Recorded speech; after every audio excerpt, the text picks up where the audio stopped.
మిత్రులందరికీ శుభోదయం. నేను మీ హరి. 8వ తరగతి సోషల్ నుండి చాలా ఇంపార్టెంట్ బిట్లు అండి. 30 బిట్లతో ర్యాపిడ్ రివిజన్గా జరుగుతుంది. మరి వీడియో నచ్చితే తప్పనిసరిగా లైక్ చేయండి.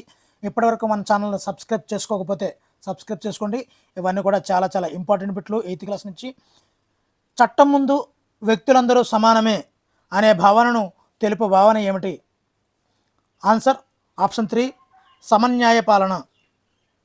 రెండవది దేశద్రోహ నేర చట్టం చేసిన సంవత్సరం ఏది? ఆన్సర్ ఆప్షన్ 3 1870 అనేది దేశద్రోహ నేర చట్టం చేసిన సంవత్సరం. మూడవది బ్రిటిష్ వారి ఏకపక్ష విధానానికి ఉదాహరణ ఏమిటి? ఆన్సర్ ఆప్షన్ 2 రౌలత్ చట్టం, దేశద్రోహ నేర చట్టం. ఈ రెండు కూడా బ్రిటిష్ వారి ఏకపక్ష విధానానికి ఉదాహరణ. నాలుగోదండి తగిన విచారణ లేకుండా అరెస్టు చేయుటకు, ప్రజలను జైలులో పెట్టుటకు బ్రిటిష్ వారికి అధికారం కట్టబెట్టిన చట్టం ఏమిటి? ఎటువంటి ఇది లేకుండానే. నాలుగో బిట్టండి తగిన విచారణ లేకుండా అరెస్టు చేయుటకు, ప్రజలను జైలులో పెట్టుటకు బ్రిటిష్ వారికి అధికారం కట్టబెట్టిన చట్టం ఏమిటి? ఆన్సర్ ఆప్షన్ 2 రౌలత్ చట్టం 1919.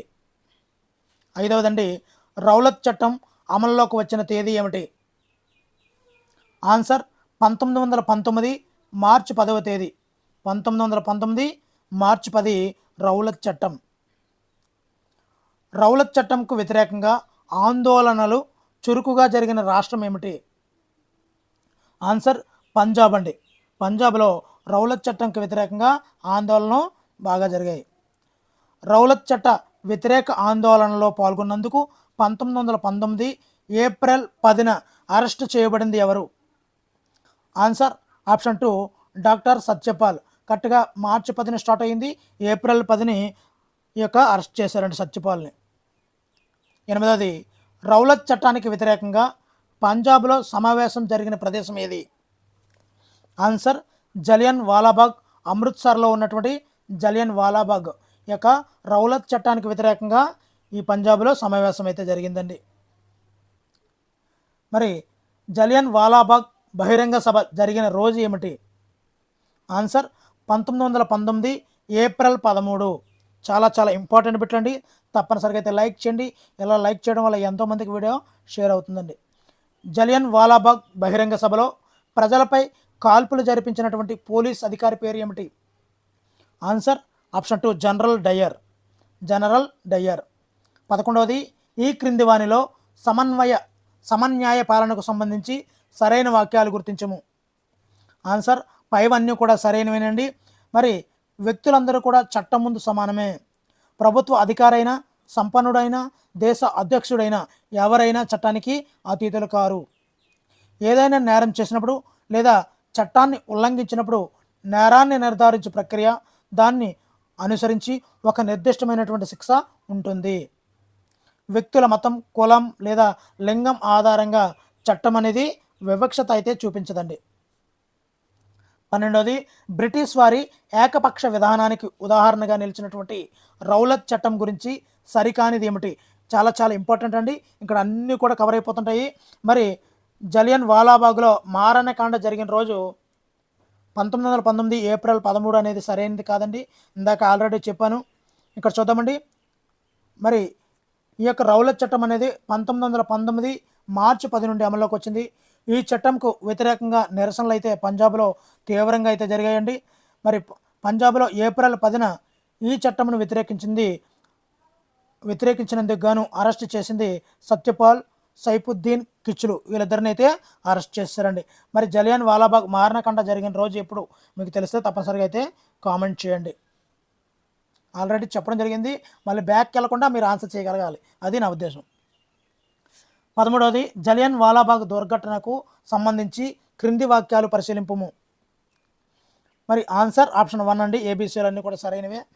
జలియన్ వాలాబాగ్ అనే ప్రదేశం పంజాబ్లోని అమృత్సర్లో ఉంది. జలియన్ వాలాబాగ్ బహిరంగ సభ రౌలత్ చట్టానికి వ్యతిరేకంగా జరిగింది. జలియన్ వాలాబాగ్ బహిరంగ సభలో ప్రజలపై కాల్పులు జరిపించినటువంటి అధికారి జనరల్ డయర్. ఇవన్నీ కూడా సరైనవేనండి. ఎట్ ఎ టైం ఒకసారి బిట్టు చదివిన వాళ్ళు అవుతారు. ఎట్ ఎ టైం మరలా రివిజన్ కోసం మరలా బిట్లు వేరే వెర్షన్లో రిపీట్ అవుతుంటాయండి, మిత్రులు గమనించాలి. మరి 14వది, బ్రిటిష్ పాలనలో కొనసాగినటువంటి ఏకపక్ష విధానాన్ని తెలుపు దేశద్రోహ చట్టం గురించి సరికానిది ఏమిటి? ఆన్సర్, దేశద్రోహ చట్టం సమన్వయ పాలనను అనుసరిస్తుంది అనేది సరికాదండి. ఈ దేశద్రోహ చట్టం అనేది 1870లో రూపొందించింది. బ్రిటిష్ ప్రభుత్వాన్ని విమర్శించిన, ప్రతిఘటించిన విచారణ లేకుండా ఈ చట్ట ప్రకారంగా, ఏ చట్టం అండి, ఈ యొక్క దేశద్రోహ చట్ట ప్రకారంగా అరెస్ట్ చేసేయచ్చండి.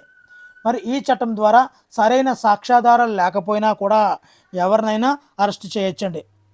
మరి 15వది, మరి భారతదేశంలో సమన్యాయ పాలనలో బ్రిటిష్ వలసవాదులు ప్రవేశపెట్టారన్న భావనను తిరస్కరించుటకు ఆధారమును గుర్తించము. ఆన్సర్, ఏబీలు సరైన ఆధారాలండి. మరి బ్రిటిష్ వలసరాజ్య పాలన ఏకపక్షంగా సాగింది.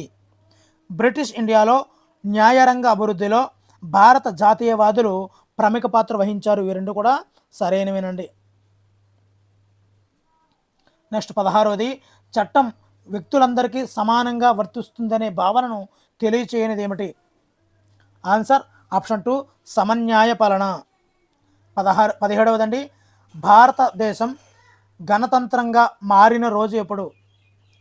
ఆన్సర్, ఆప్షన్ 1 1950 జనవరి 26. 1950 జనవరి 26. భారతదేశంలో సుప్రీంకోర్టు ఏర్పడిన రోజు? సుప్రీంకోర్టు ఏర్పడిన రోజు. ఆన్సర్, సుప్రీంకోర్టు ఏర్పడిన రోజు 1950 జనవరి 26. 19వదండి, మరి సుప్రీంకోర్టుకు పూర్వం భారతదేశంలో ఆ బాధ్యతలు నిర్వహించినటువంటి న్యాయస్థానం ఏమిటి? అంటే ఫెడరల్ కోర్ట్ ఆఫ్ ఇండియా అండి.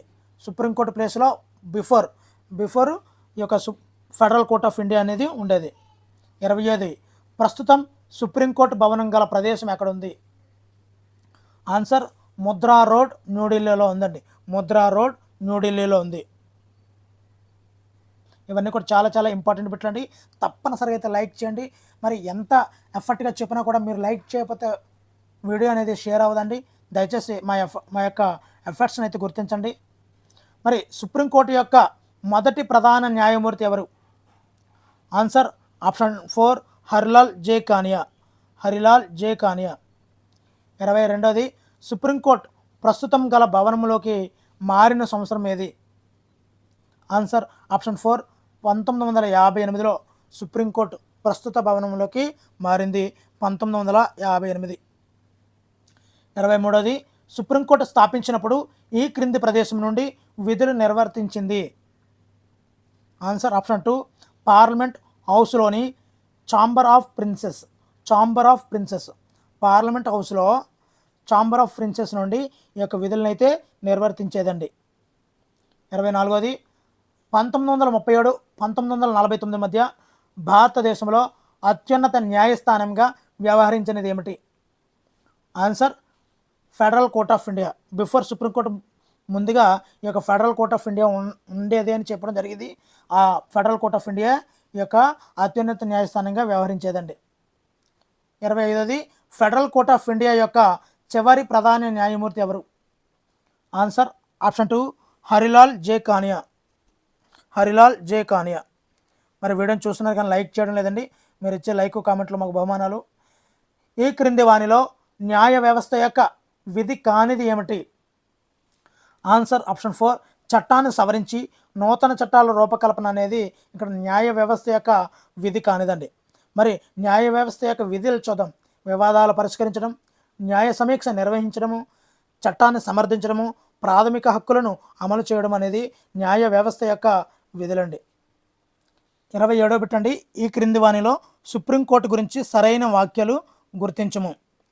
మరి ఇక్కడ ఏబిసిడీలు అన్నీ కూడా సరైనవేనండి. మరి భారతదేశం 1950 జనవరి 26న గణతంత్రంగా అవతరించిందండి. అదేవిధంగా 1937 1949 మధ్య సుప్రీంకోర్టు యొక్క విధులను నిర్వర్తించింది ఫెడరల్ కోర్ట్ ఆఫ్ ఇండియా. ఇది ఆల్రెడీ చెప్పుకోవడం జరిగింది.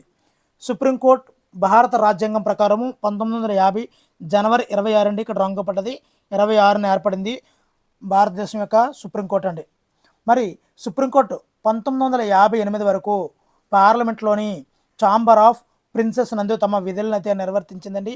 మరి 1958లో ఈ యొక్క ప్రస్తుత సుప్రీంకోర్టు విధులు నిర్వహిస్తున్నటువంటి భవనంలోకి మార్పు అయితే చేశారండి. 28ది ఈ క్రింది వానిలో న్యాయ వ్యవస్థ యొక్క విధులను గుర్తించము. ఆన్సర్ ఏబిసిలు అండి. మరి ఇక్కడ సరికాంత్ అయితే దేశంలోని ప్రజలందరికీ కూడా ఆర్థిక సమానత్వం కల్పించడం అనేది న్యాయ వ్యవస్థ యొక్క విధి కాదండి. మరి న్యాయ వ్యవస్థ యొక్క విధులు చూద్దామండి. పౌరుల మధ్య, పౌరులకు ప్రభుత్వాలకు మధ్య, రాష్ట్ర ప్రభుత్వాల మధ్య ఏర్పడే తగాదాలను పరిష్కరించడము, రాజ్యాంగ మౌలిక స్వరూపాన్ని ఉల్లంఘించే చట్టాలను రద్దు చేయడము, ప్రాథమిక హక్కులకు భంగం కలిగినప్పుడు వాటిని సంరక్షించే ఆదేశాలు జారీ చేయడం అనేది ఈ న్యాయ వ్యవస్థ యొక్క ముఖ్యమైనటువంటి విధులండి. మరి 29ది ఈ క్రింది కేసులను సంబంధిత అంశాలతో సరిగ్గా జతపరచము. ఆన్సర్ ఆప్షన్ 2 అండి. మరి పశ్చిమ బెంగాల్ కేత్ మద్దూర్ సమితి వర్సెస్ పశ్చిమ బెంగాల్ రాష్ట్రం 1996లో ఏమి జరిగింది అంటే ఆరోగ్యం పొందే హక్కు, జీవించే హక్కుల అంతర్భాగంగా జరిగిందండి ఇక్కడ. మరి ఢిల్లీ ప్రభుత్వం వర్సెస్ లక్ష్మణ్ కుమార్ ఇతరులు 1985లో జరిగింది పునర్విచారణ అధికారం అండి. వాల్గా టెల్లిస్ వర్సెస్ బాంబే మున్సిపల్ కార్పొరేషన్ 1985లో జరిగింది జీవన భృతి పొందే హక్కు అండి. అంటే జీవించే హక్కులో అంతర్భాగంగా ఈ యొక్క సంస్కరణలు అయితే జరిగాయండి. మరి ఈ వీడియోలో చివరి పెట్టండి. ఈ క్రింది వానిలో భారత సుప్రీంకోర్టు గురించి సరికానిది ఏమిటి? ఆన్సర్ రివీల్ చేసేస్తున్నాను. ఆన్సర్ ఆప్షన్ 3 అనేది సరికాదండి. ఫెడరల్ కోర్ట్ ఆఫ్ ఇండియా యొక్క చివరి ప్రధాన న్యాయమూర్తి ఇందాకే చెప్పాను, హర్లాల్ జే కానియా. మరి సరైనవన్నీ కూడా చూద్దామండి. Federal court of India parliament హౌస్లోని ఛాంబర్ ఆఫ్ ప్రిన్సెస్ నుండి విధులు నిర్వర్తించింది. సుప్రీంకోర్టు 1958లో న్యూఢిల్లీలోని ముద్రా రోడ్లో గల ప్రస్తుత భవనంలోకి మారింది 1958లో. సుప్రీంకోర్టు యొక్క మొదటి ప్రధాన న్యాయమూర్తి హర్లాల్ జే కానియా. వీడియో నచ్చితే తప్పనిసరిగా లైక్ చేయండి. Thank you for watching. Me Hari signing out.